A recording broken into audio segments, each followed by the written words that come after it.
1300 টাকা সার কৃষককে কিনতে হয় 1900 টাকায়। আর ঠিক সেই মুহূর্তে ডিলারের সাথে আমি সখ্য গড়ে তুলতে পারি না, ওইটা আমাকে বুঝতে হয়। ওইখানেই হলো দালাল বা সিন্ডিকেট ভাঙার সবচেয়ে বড় স্ট্র্যাটেজি, সবচেয়ে বড় টেকনিক, এটা বুঝতে হয়।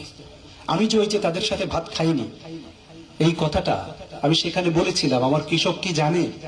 যদি কখনো আমার কৃষক জানে যে আমি সেই ডিলারের সাথে বসে ভাত খাচ্ছি, তাহলে এই মানুষগুলো যেদিন তাদের বুকটা ভেঙে যাবে। যে আমাদের ডিসি, যাকে আমরা টাকা দিয়ে এখানে আনলাম, নিরপেক্ষ ভেবে পিরোজপুর থেকে উড়িয়ে এনেছি, যার দ্বারা আমরা একটু শান্তি পেতে চাই, একটু এহসান পেতে চাই, তিনি এসে সেই ডিলারদের সাথে বসে সার্কিট হাউসে বসে উন্মত্ত উল্লাসে মেতে উঠেছে, বসে ভাত খাচ্ছে খাসির গোশত দিয়ে। আর আমরা 1300 টাকার সার 1900 টাকায় কিনি। তখন আমার জন্য বড় একটি লজ্জা বয়ে নিয়ে যেতে হয়। আর আগামী দিনগুলোতে কাল কিয়ামতের মাঠে আমাকে জবাব দিতে হবে। এই জায়গাগুলো বুঝতে হয় কর্মচারী হিসেবে। কর্মচারী হিসেবে আত্ম উপলব্ধির জায়গা আছে। যদি আমরা না বুঝি, তাহলে কখনোই আমরা ঠিক হতে পারবো না।